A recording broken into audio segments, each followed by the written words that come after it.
So I had my first actual request on the channel, and it was a good friend of mine. He wants to know about the flat Earth theory as explained by Redneck. Now, of course, everything I'm going to tell you here is just a general overview. I don't want to bore you with the details. I'll put a link to the Wikipedia page. That'll get you started with going down the rabbit hole on this if that interests you.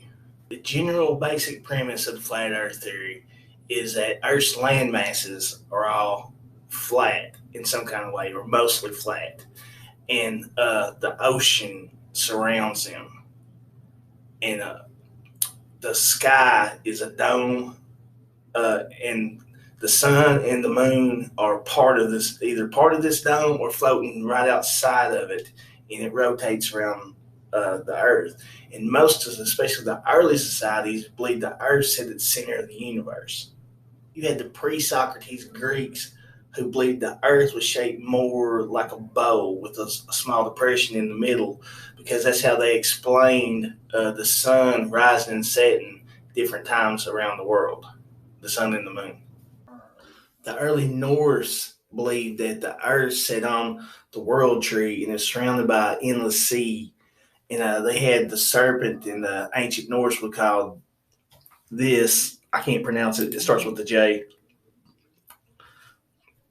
and it was constantly trying to eat it. A lot of people just commonly call it the Midgard serpent. In ancient India, they believed that the earth was supported on the back of a giant turtle that was hurtling through space. Now, in Chinese culture, ancient Chinese culture, they believed the earth was square and only the sky was round.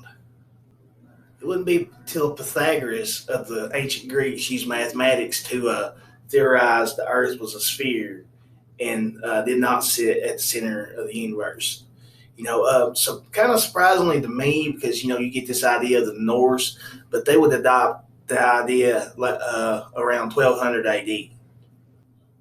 By about 1000 AD, the ancient Muslims, especially around the Middle Eastern region, came to believe the earth was a sphere also. Later, Christian missionaries would spread that message across the entire world.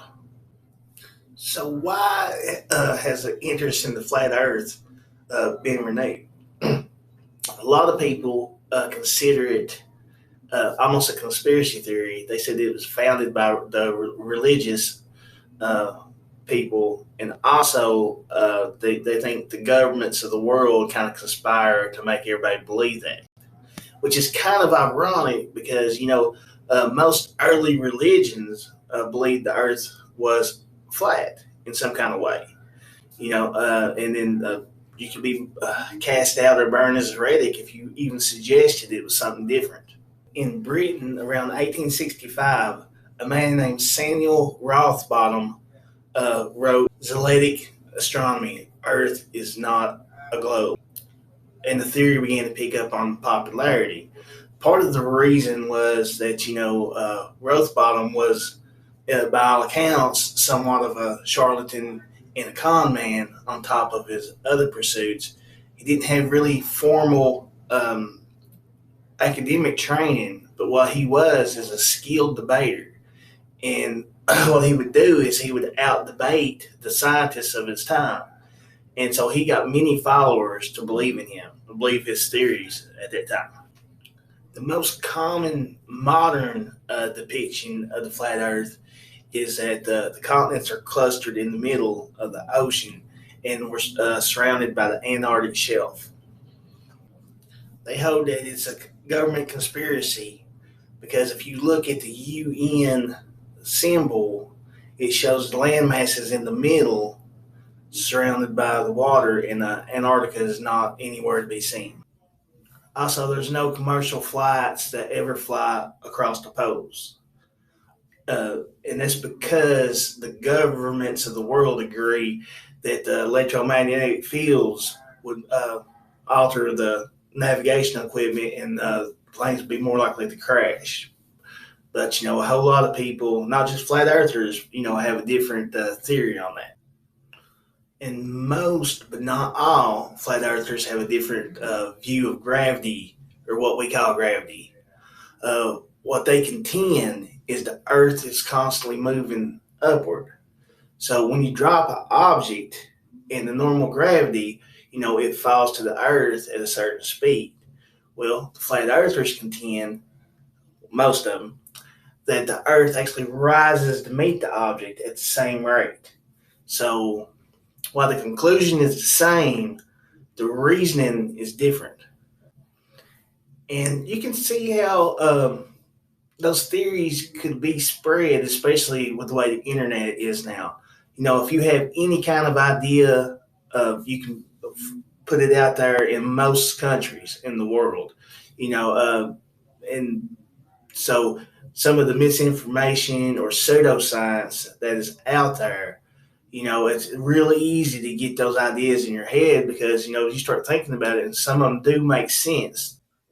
And for those people who believe the spherical Earth is a government cover up, even NASA has admitted that the pictures that they take of the Earth, that a lot of times it's composites that's taken of different pictures at different times and pieced together. Uh, NASA and other space agencies contend that it's because the satellites aren't orbiting high enough in order to take a picture of the entire Earth at one uh, lick. And some people even quote the Holy Bible because in the King James versions, Psalms 19:1, the heavens declare the glory of God, and the firmament showeth his handiwork. Modern scientists most of the time claim that the flat earthers are believing in pseudoscience over mathematical principles. But how you believe, that's up to you. Thank you for watching, as explained by Redneck number 2. If you have any suggestions, feel free to leave a comment. Um, Also, I got a Facebook group that mainly focuses on the comedy part, but I try to put some little funny things and also interesting facts I find out throughout the day in there. Above all, thank you all for supporting this. This is something I wanted to do for a long time, and I really appreciate it. Thank